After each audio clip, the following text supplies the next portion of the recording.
Assalamualaikum warahmatullahi wabarakatuh. Perkenalkan, nama saya Muhammad Nur Fadil Sukiman dari jurusan Teknik Informatika Kampus Timik Handayani Makassar.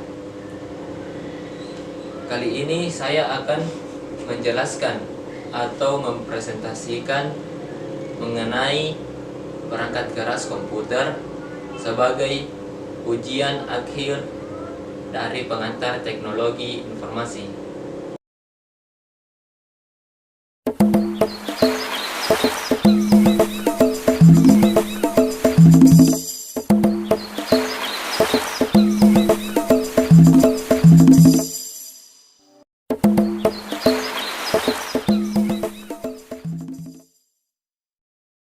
Perangkat keras komputer.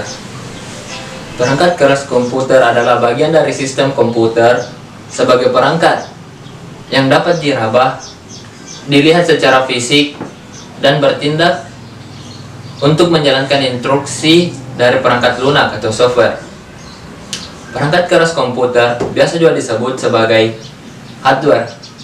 Hardware berperan secara menyeluruh untuk menjalankan suatu sistem kinerja komputer.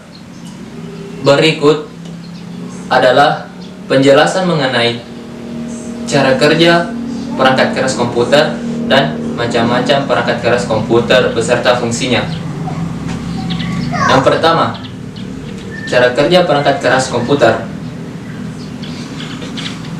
Secara fundamental, hardware merupakan atau memiliki bagian non-fisik atau yang tidak dapat disentuh yang disebut firmware. Firmware berfungsi sebagai penyedia instruksi dasar yang dapat dilakukan oleh sebuah hardware.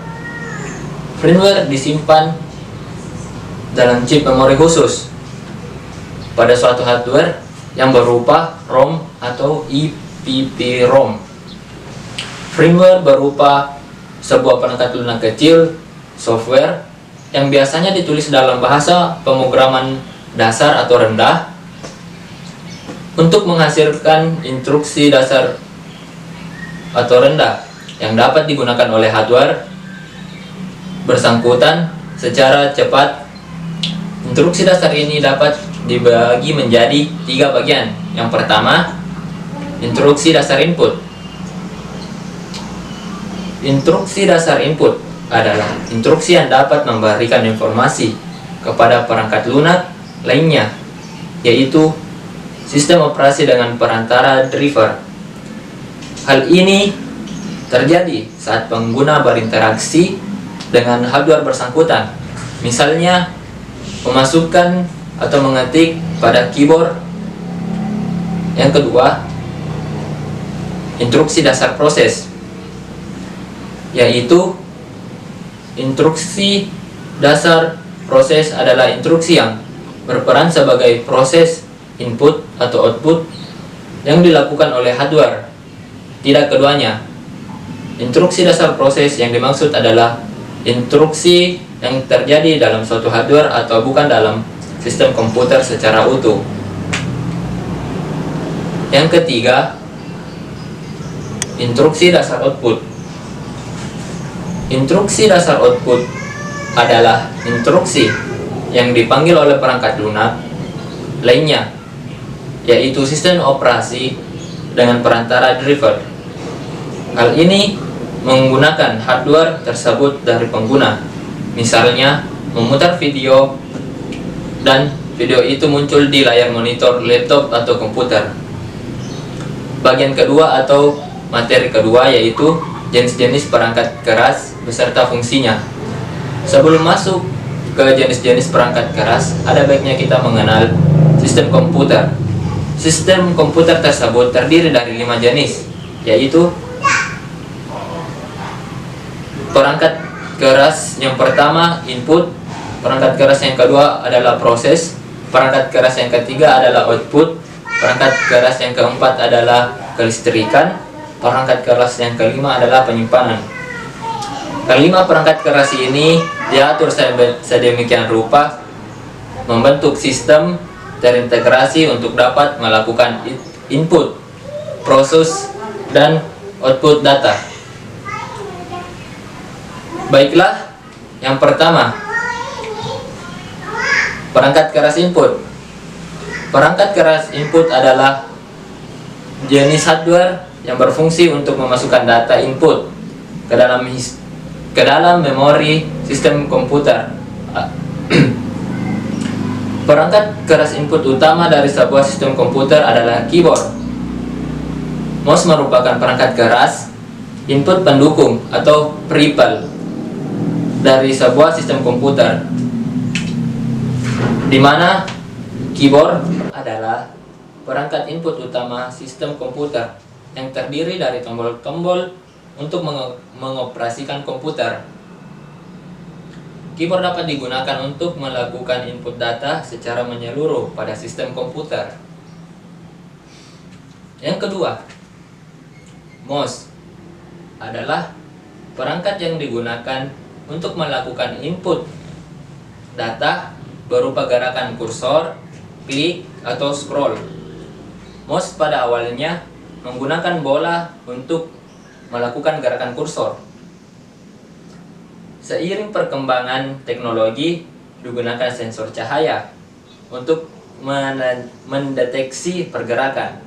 Yang ketiga, scanner adalah perangkat keras input pada komputer dengan data masukan berupa hasil pindai atau scan dari sebuah dokumen layaknya mesin fotokopi. Yang ketiga, ROM drive. ROM drive adalah perangkat keras input yang dapat membaca inputan data dari kepingan digital berupa CD atau DVD. Perangkat ini biasanya digunakan untuk menginstal sistem operasi atau software. Terdapat beberapa jenis ROM driver, yaitu DVD-ROM dan CD-ROM dengan kemampuan R, read, hanya bisa membaca, atau RW, bisa membaca, read, membaca, dan read, menulis. Sekarang ada beberapa jenis komputer atau jinjing laptop tidak menyediakan ROM driver, sehingga instalasi sistem operasi dilakukan dengan flash disk bootleg. Yang kedua, perangkat keras proses. Perangkat keras proses adalah jenis hardware yang berfungsi untuk melakukan olah data atau eksekusi perintah terhadap data yang dimasukkan. Perangkat keras proses utama dari sebuah sistem komputer adalah proses CPU, VGA, kartu suara, sound card, dan motherboard. CPU atau prosesor adalah perangkat keras proses utama yang merupakan komponen sirkuit elektronik yang dapat melakukan eksekusi komputasi logika, aritmatika, sistem kontrol, dan input-output atau disingkat I/O, spesifik berdasarkan instruksi yang diperintahkan pengguna. Hampir seluruh proses di dalam suatu sistem komputer dilakukan oleh prosesor. Prosesor juga disebut dengan CPU, Central Processing Unit. Yang kedua, mainboard adalah perangkat keras yang berupa papan sirkuit yang menghubungkan setiap perangkat keras pada sistem komputer dan dilengkapi dengan chip BIOS atau Basic Input Output System. Perangkat ini juga disebut papan induk atau mainboard. Terdapat banyak port-port di motherboard untuk menghubungkan berbagai hardware dalam sistem komputer. Yang ketiga, VGA atau Video Graphics Array adalah perangkat keras yang digunakan untuk melakukan proses visualisasi data dalam bentuk grafis. Perkembangan VGA yang sangat pesat mendukung perkembangan instruksi game dan card. Yang keempat, kartu suara sound card adalah perangkat keras yang digunakan untuk melakukan proses data berupa suara, baik mengeluarkan maupun merekam suara. Yang ketiga, perangkat keras output. Perangkat keras output adalah jenis hardware yang berfungsi untuk menampilkan atau menghasilkan keluaran dari data yang diproses.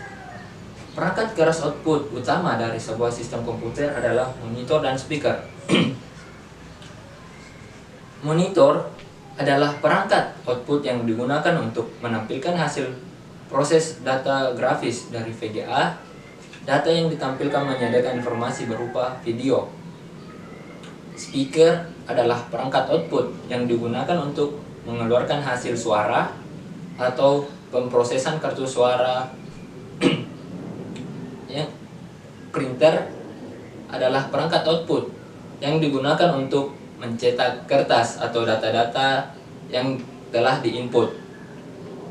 Yang keempat, proyektor adalah perangkat output yang digunakan untuk menampilkan gambar di layar proyeksi dengan menggunakan elemen optik, hampir sama dengan monitor, tetapi monitor lebih kecil dan lebih praktis. Yang keempat, perangkat keras penyimpanan. Perangkat keras penyimpanan adalah jenis hardware yang berfungsi untuk menyimpan data pengguna. Terdapat dua perangkat keras penyimpanan utama dari sebuah sistem komputer adalah penyimpanan non-volatile internal atau HDD, SSD, dan penyimpanan volatile RAM.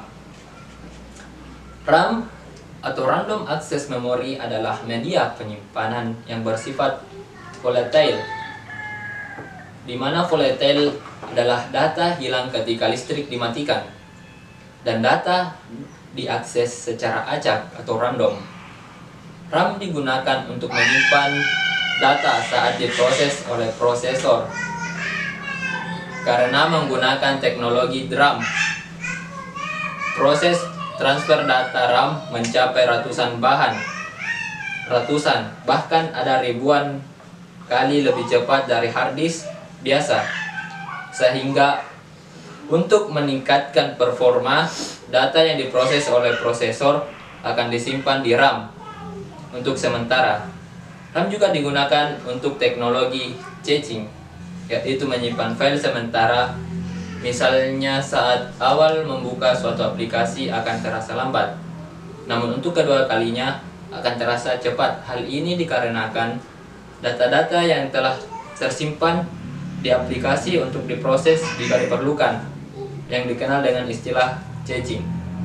ROM, Read Only Memory, adalah media penyimpanan yang bersifat non-volatile, di mana data tidak hilang saat listrik mati atau dimatikan dan bersifat hanya dibaca. ROM biasanya digunakan untuk chip BIOS atau firmware. Hard disk adalah penyimpanan media atau media penyimpanan non-volatile, di mana data tidak hilang saat listrik mati, yang digunakan untuk menyimpan data sistem operasi dan pengguna dalam bentuk piringan digital. Hard disk memungkinkan untuk membagi lokasi penyimpanan berdasarkan partisipasi. Misalnya, partisipasi C untuk sistem operasi, software, game, dan lain-lain. Untuk partisipasi D, untuk file pengguna seperti musik, video, dokumen. Hard disk juga disebut HDD. SSD atau Solid State Drive adalah media penyimpanan teknologi NAND flash, digunakan sebagai pengganti HDD. Teknologi AND flash yang telah menggantikan piringan digital menyebabkan SSD menjadi lebih cepat, lebih kuat, dan lebih hemat listrik. NVMe adalah media penyimpanan non-volatile dengan teknologi NAND flash dari SSD yang menggunakan port PCI Express dan digunakan sebagai pengganti SSD biasa. Untuk performa yang lebih cepat, port ini biasanya digunakan untuk kartu grafis atau VGA atau suara, sehingga teknologi NVMe dapat memberikan performa maksimum dari media penyimpanan NAND flash. NV sering juga digunakan pada data center atau komputer server. Yang kelima atau yang terakhir adalah perangkat keras kelistrikan. Untuk kerja sistem komputer memerlukan asupan daya dan tegangan yang stabil, sehingga sistem komputer dapat menggunakan power supply yang bagus untuk menjalankan listrik ke masing-masing perangkat keras lainnya. Selain itu, pengguna juga bisa atau biasanya memasang stafol untuk menstabilkan listrik yang masuk ke dalam sistem komputer sebelum diatur oleh power supply. Power supply adalah perangkat keras komputer yang berfungsi untuk melakukan konversi tegangan dari AC menjadi DC, sehingga dapat dilakukan manajemen ke sistem komputer terkait. Stafol, stabilizer voltage, adalah perangkat keras yang berfungsi untuk menstabilkan tegangan listrik. Penggunaan stabilizer dimaksud untuk mencegah kerusakan perangkat elektronik akibat lalu lintas atau tegangan yang naik turun secara signifikan. UPS atau Unit Direct Power Supply adalah perangkat keras yang menyediakan backup listrik sebagai alternatif saat listrik mati. Hal ini membantu pengguna untuk mematikan komputer dengan benar sebagai tindakan untuk mencegah kerusakan data saat listrik mati. UPS sekarang biasanya dilengkapi dengan sistem stabilizer, sehingga pengguna UPS tidak lagi memerlukan stafol, namun hanya UPS lebih mahal dari stafol. Mungkin hanya itu materi yang dapat saya sampaikan. Kurangnya mohon dimaafkan karena kesempurnaan datang dari Allah. Sekian dari saya. Assalamualaikum warahmatullahi wabarakatuh. Salam teknik.